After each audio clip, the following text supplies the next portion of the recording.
Story 1.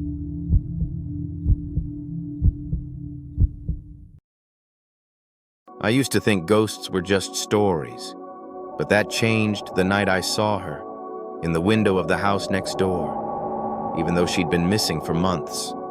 And every night after that, at exactly 11:32 p.m., the hallway light turned on. No one lived there. No one had a key. And yet, someone or something was watching me. This isn't just a ghost story. It's what happens when the dead demand justice.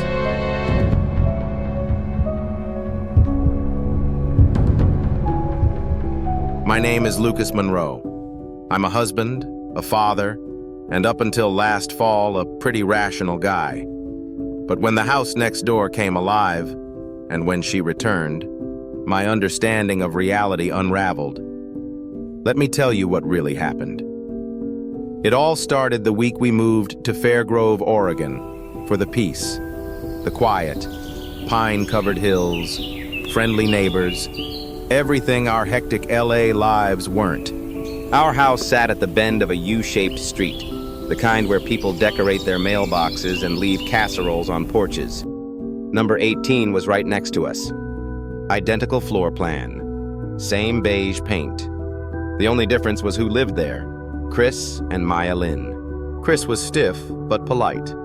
Maya was sunshine. She made her own candles and painted koi fish on flower pots. My wife, Melissa, got along with her.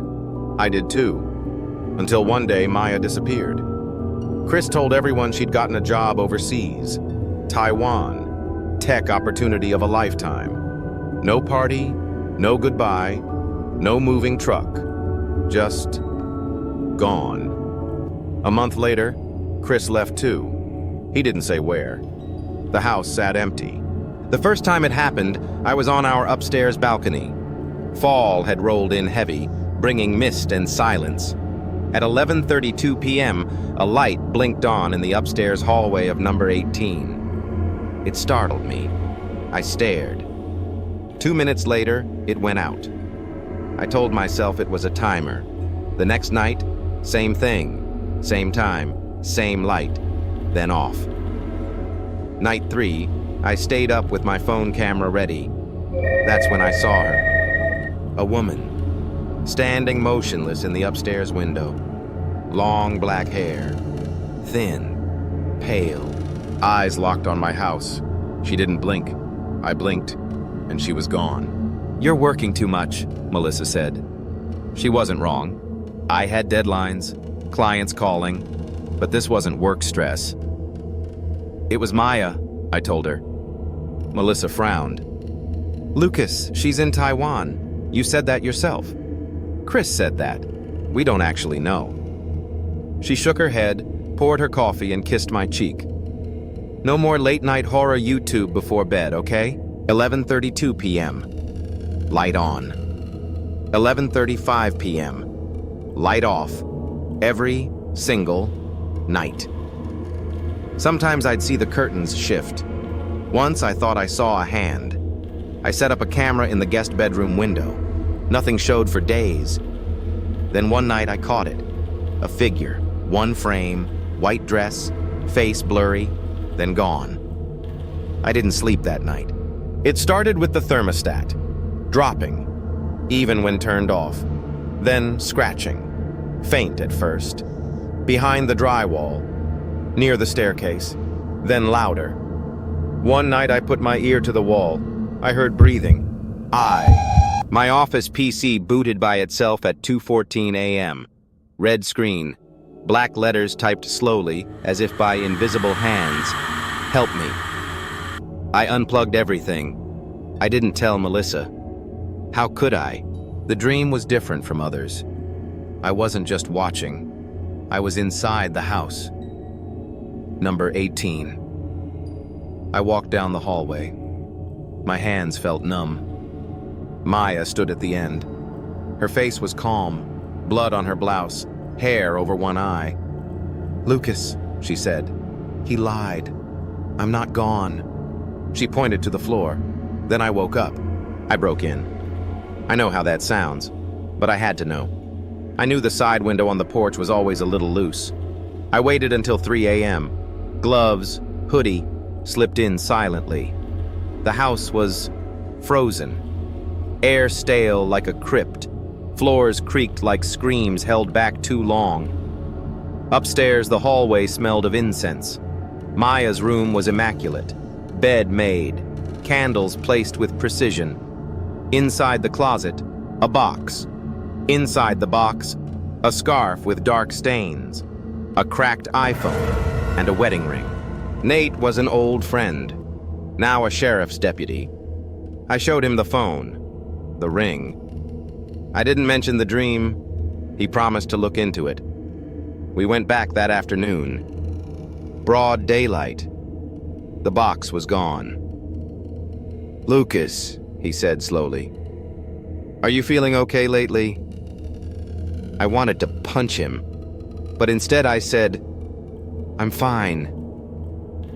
I'm just saying, sometimes people imagine things.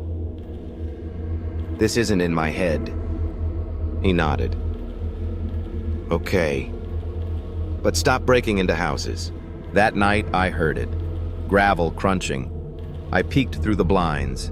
Chris, dragging a black duffel bag into number 18. Melissa came in behind me. "He's back," I whispered. "Who?" "Chris." We watched together, silent. Chris didn't leave the house for days. No lights during the day, just one hallway bulb at night. Sometimes I'd catch him staring out the window. Not at us, just staring. Melissa said I was obsessed. "You're not sleeping, you're not eating. The kids miss you." "Something's wrong with that house," I said. "Maybe, but something's wrong with this house too." Baxter, our dog, stopped going near the shared fence. He'd bark at the air, tail tucked.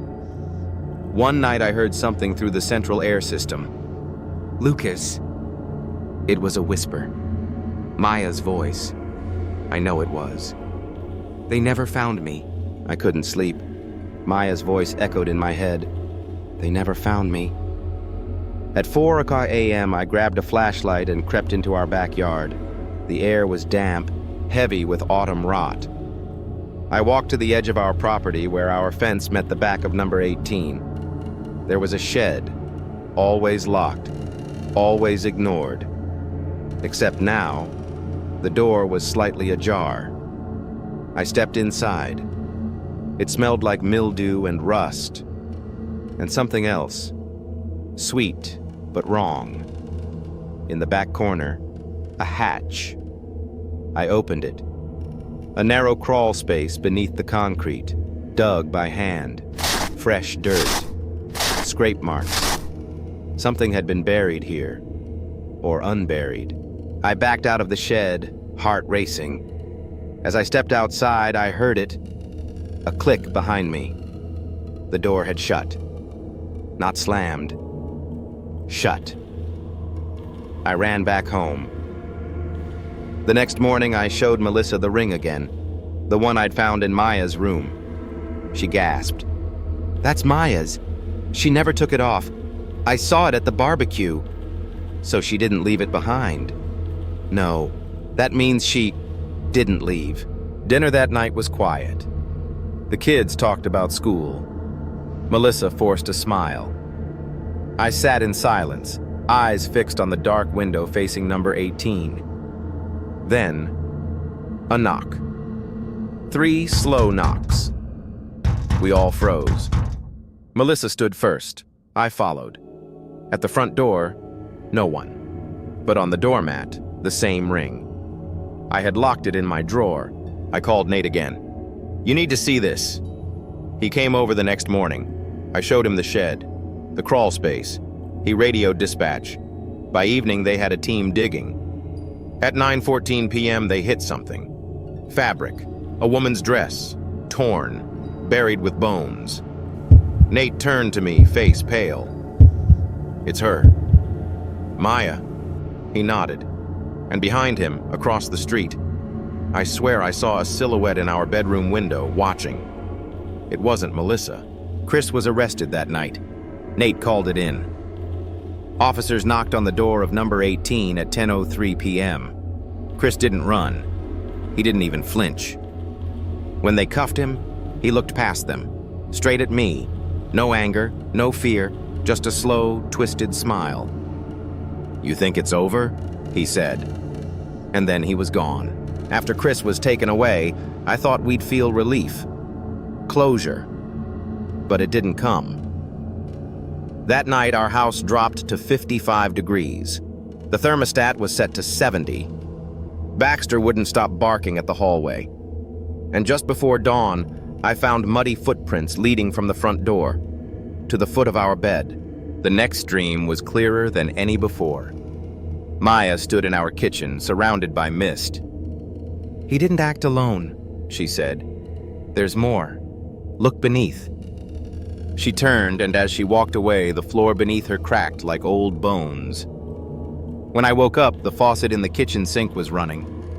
And the water? Red. The investigators found Maya's body in the crawl space, but only part of it. The rest was somewhere else. Melissa and I went to a motel. The kids were scared. So were we. But I kept hearing Maya's words. Look beneath. The basement of number 18 had been sealed in 2015 after a flood. Records said it had been filled with concrete. But I remembered something Chris once said at a barbecue. Basements lie. That night I went back, sledgehammer in hand. The basement door groaned as I forced it open. Dust and silence greeted me. The air smelled old, like mildew and secrets. The floor was concrete, cracked near the center. I dragged the sledgehammer across the surface, picked a spot, and struck. The sound echoed like a church bell in a tomb. Crack. Again. Crack. By the seventh hit, the floor caved slightly. A hollow void underneath. I dropped to my knees, swept away the debris, and found wood. An old trapdoor, buried beneath fake concrete. I pried it open. Darkness stared back. I climbed down. The space was small, no taller than 6 feet. The walls were lined with wood, stained with water damage. And something else. Writing. Scrawled in marker, charcoal, even fingernails. "Help me," she cries at night. The walls breathe. "Forgive me." And in the center, a cot. Rusted chains. A blanket soaked in old blood. And bones. Not Maya's. Smaller. 2 skulls. Turns out Maya wasn't the first. Chris had a history. Hidden files. A sealed juvenile record from California. A runaway girl in '98. Another in '03. He moved often. Changed names. Erased trails. Until he met Maya, and she got too close. That hidden room had been used before. The police excavated everything. DNA confirmed 2 unidentified victims. Maya had led them to more than just her own grave. We held a vigil for Maya, and the others. People from the neighborhood came. Flowers, candles, soft prayers under breath. As the last flame flickered out, I stayed behind. I whispered, "You did it. They found the truth. You can rest now." That night I dreamed of her one last time. She stood in the garden. No mist, no blood. Just Maya. Whole. Peaceful. She smiled. "Thank you, Lucas," and vanished into the morning sun. Story 2.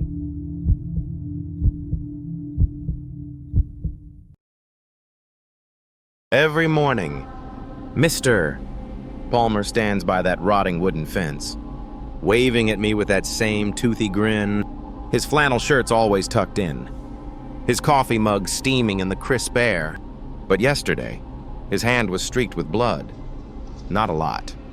Just enough to catch the light. I froze on my porch, my cereal spoon halfway to my mouth. He didn't flinch, just kept waving. That was the day Mom disappeared. I'm Ethan, 17, stuck in this creaky house in suburban Ohio with Mom. Dad's been gone since I was 10 car accident, or so they say. Mom's a social worker, always fighting for kids who've got it rough. Last year, she got into it with Mr. Palmer, our neighbor, screaming matches over some foster kid she thought he was hurting. Cops came, but nothing stuck. Me, I've been a mess since Dad died. Therapy, pills, the works. Sometimes I see things that aren't there. At least, that's what they tell me. I woke up 3 days ago, and Mom was gone. No note, no text. Her car's still in the driveway. Her phone on the kitchen counter. Screen cracked. The house was quiet. Too quiet. No signs of a fight, no blood, no broken glass. I called the cops, but they just scribbled notes and said, she's an adult. Maybe she needed a break. A break. Mom's not the type to vanish. She's the type to leave a post-it note for every chore. Mr. Palmer's always been off. He's a widower, lives alone, keeps his garage padlocked. After Mom disappeared, I started watching him. I set up Dad's old binoculars in my bedroom. Angled at his house, he mows his lawn at exactly 7 a.m. On Sundays, waters his roses every evening. But it's the little things like how he stares at our house when he thinks no one's looking that make my skin crawl. Last night, around 2 a.m., I saw him drag a black trash bag to his basement.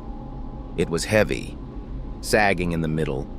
My heart was pounding so hard I thought I'd wake the neighborhood. Another night, I caught him digging in his backyard, sweat dripping off his face under the moonlight. By morning, the hole was gone, covered with fresh cement. A new patio. He called it when I asked. Bullshit. I started recording him on my phone. Grainy videos of him hauling stuff to his basement. His silhouette moving behind those grimy windows. Last night, I zoomed in on one clip, on his workbench. Clear as day. Was Mom's necklace the silver one with the tiny cross she never took off? I must have watched that video 100 times, my hands shaking. How the hell did he get that? I showed the video to the cops. They watched it, stone-faced, then handed my phone back. Could be anything. They said, a coincidence, or maybe you're seeing what you want to see. They brought up my history, the panic attacks, the meds, even Ms. Carter. My history teacher who knew Mom didn't fully buy it. But she pulled me aside after class and whispered, your mom told me once she was scared of him. She said no one would believe her. Now I know how she felt. I haven't slept in days. My eyes burn, and the world feels fuzzy. Last night, I dreamed Mom was screaming, trapped in a wooden box underground, dirt pouring in. I woke up gasping, only to see Palmer outside, waving like nothing's wrong. Is he screwing with me? Or am I losing it? I keep replaying that video, checking the necklace. It's hers. I know it is. I couldn't wait anymore. Yesterday, when Palmer left for his weekly grocery run, I climbed his fence and jimmied his back door. His basement smelled like bleach and damp earth. Behind a stack of crates, I found a locked room. Inside, scratches on the walls, a rusty chain bolted to the floor, and a half-burned photo of Mom. Her face charred but unmistakable. I was still in the basement when I heard his truck pull up. I dove into an old freezer, the cold metal biting my skin. Through a crack, I saw him walk in, pause, and sniff the air. He smiled a slow, sick grin and said, "You're not as sneaky as you think." He didn't open the freezer, just stared at it, like he was savoring the moment. Then he left, whistling. I went back today, armed with a crowbar. Behind a false brick wall in the basement was another room, sealed tight. Inside, Polaroids of women, their eyes scratched out. A bloody uniform like the ones Mom wore to work. And a body wrapped in plastic. Too decayed to recognize. I gagged, my vision swimming. Was it her? I couldn't look long enough to know. I called the cops again, screaming into the phone. This time, they came. They found the room, the photos, the body. Palmer didn't resist when they cuffed him. He just looked at me, calm as ever, and said, "You'll see me everywhere, kid." They hauled him away, and I thought it was over. I thought I'd won. I moved to a new town last month. A fresh start. But this morning, I saw him or someone like him. Same flannel shirt, same coffee mug, same wave. He's my new neighbor. An old guy with Palmer's eyes. I checked the news, Palmer's still in jail. So who the hell is this? My chest tightens every time I see him. It's not just him. It's them. I've been digging online, finding stories. People in different towns, different states, talking about neighbors who wave, who watch, who make people disappear. They all describe the same man, same clothes, same smile. What if Palmer wasn't alone? What if they're something else? Observers. Maybe wearing human faces, picking off the lonely, the forgotten. I don't look out my window anymore. I keep the curtains drawn, the doors locked. But I hear him out there. Every morning, his boots crunching on the gravel. If I see that wave again, I don't know what I'll do. Because now I know they're not just people. They're something worse. Something that's been watching us all along. Story 3.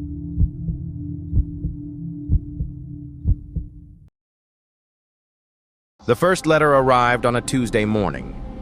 No return address, no stamp. Just a single line in block capitals. I saw you drink orange juice at 7:04 a.m. Don't do that again. My name's Jacob, my wife, Lena, and I had just moved into our dream home in a quiet Pennsylvania suburb with our 2 kids. We thought it was a fresh start. But those letters, they started a game I couldn't escape. A game where someone knew everything about us. I'm 34, an IT specialist. After years of scraping by, we finally bought this house, a 2-story colonial with a big backyard for our kids, Mia and Ethan. Lena was thrilled. She'd already planned the garden. The neighborhood, Willow Creek, looked like it was ripped from a postcard. White picket fences, kids on bikes, the works. But on move-in day, I noticed a black sedan parked across the street. Tinted windows. It sat there for hours. When I went to check, it was gone. I brushed it off. New house jitters. Right. The letter was in our mailbox the next morning. Plain white envelope. No postmark. Inside, a typed note. 7:04 a.m. Orange juice. 8:15 a.m. You called your boss? 9:47 p.m. You changed the basement light bulb. Be more careful. My stomach dropped. Those were my actions from yesterday. Down to the minute. Lena thought it was a prank. Probably some bored neighbor, she said. But the tone wasn't playful. It was clinical. Like someone was taking notes. More letters came. Every day, without fail. Each one more personal. Lena takes 12-minute showers at 6:30 a.m. Maya loves chicken nuggets. Ethan hates broccoli. You argued about money last night. Your bedroom door was closed. One night, a letter read, "The West Room makes a strange noise at 2:37 a.m. Did you hear it?" I hadn't. But at 2:37 that night, I woke up to a faint scratching sound from the west wall. I told myself it was the house settling. Old houses creak, don't they? I wasn't going to sit there and take it. I installed security cameras, motion sensors, night vision, the whole deal. Changed every lock, checked the mailbox hourly, but the letters kept coming, appearing like they materialized out of thin air. One arrived the day after the cameras went up. "Your new cameras won't cover the crack in the wall." What crack? I tore the house apart looking for it. Nothing. Lena started looking at me like I was losing it. "Maybe we should call the cops," she said. But what would I even say? "Hello, officer. Someone's mailing me a transcript of my life. I found it on a sleepless night, behind a built-in cabinet in the west room, a hairline fracture in the wall, hidden by wallpaper. I pried the cabinet loose and saw a narrow gap leading to an old ventilation shaft. Inside, a tiny spyglass, a pair of earbuds, and a half-empty pack of Marlboros, still fresh. Someone had been inside our walls, watching, listening. Maybe they still were. I went to the neighborhood association, demanding answers about the previous owners. The board members were polite but cagey, like they'd rehearsed their lines. The Thompsons. "Oh, they moved away years ago." An old woman, Mrs. Hargrove, pulled me aside as I left. Her voice was a whisper. "They got letters too. They asked too many questions. Don't make their mistake." I dug into public records. The Thompsons hadn't moved. They'd vanished. Police ruled it a voluntary disappearance. No trace. No forwarding address. Something was off about Willow Creek. Neighbors smiled, but their eyes didn't. They knew things like when Lena burned dinner or when Ethan scraped his knee without us telling them. One night, Lena caught Mrs. Hargrove staring through our kitchen window. She just stood there, smiling, then turned away like nothing happened. "She's just lonely," Lena said, but her voice shook. I started wondering if everyone in this neighborhood was in on it. I traced an old electrical panel in our basement and found a bundle of cables that didn't belong. They ran underground, connecting to a utility box behind another house. I hacked into the neighborhood's grid, don't ask how, and found a surveillance system. Hidden cameras, mics, all feeding to an unknown server. This wasn't just our house. Someone was watching every house in Willow Creek. Every move I made, a letter followed. "You're digging too deep. Jacob, you're losing control." I stopped sleeping. My hands shook. I started doubting everyone. Was Lena hiding something? She was so calm, too. Calm. What if she was writing the letters? What if I'd read about stress-induced blackouts. Was I mailing myself my own secrets? Lena begged me to stop obsessing. "You're scaring the kids," she said, but I couldn't stop. Not when I knew they were still watching. I found it by accident, a trapdoor in the attic ceiling. Screwed shut. I pried it open and climbed into a crawl space. Inside, a hidden room, no bigger than a closet. Polaroids were pinned to the walls. Me, Lena, the kids. Some were taken before we moved in. Like someone knew we were coming. There was a notebook. 2 pages of handwritten notes. My work schedule. Lena's gym routine. Mia's favorite bedtime story. At the bottom of one page, subject shows promise. Increase pressure. Below it, a date. Today's date. I went back to the county records office. The house's ownership history was a dead end. No names. Just a shell company.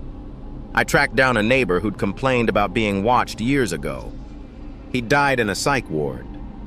Ruled a suicide. His family said he'd rambled about the network before he died. It was bigger than Willow Creek. This was some kind of experiment social observation. Behavioral control. I don't know. But someone powerful was pulling the strings. We couldn't stay. We packed up, changed our names, and moved to a new state. No one knew where we went, not even family. For a week, I thought we'd escaped. Then a letter arrived at our new house. You left without saying goodbye. We're still watching. I checked every inch of the new place. Found a tiny camera lens embedded in the living room chandelier. They'd followed us, or they'd never let us go. I found others online, in encrypted forums. People from Ohio, Texas, California, all with the same story. Anonymous letters. Impossible surveillance. Neighbors who knew too much. Those who fought back disappeared. Or worse, one user posted a grainy photo of a black sedan, identical to the one I'd seen. The thread was deleted hours later. The user never posted again. I don't open the letters anymore. They still come. Every day. Slipped under the door or tucked into my car. Each one's a reminder. They know where I am. They know what I'm doing. They know I'm telling you this. And I know they'll read this before you do. If you find a letter in your mailbox with no name, no stamp, don't open it. Because once you do, they'll never stop watching.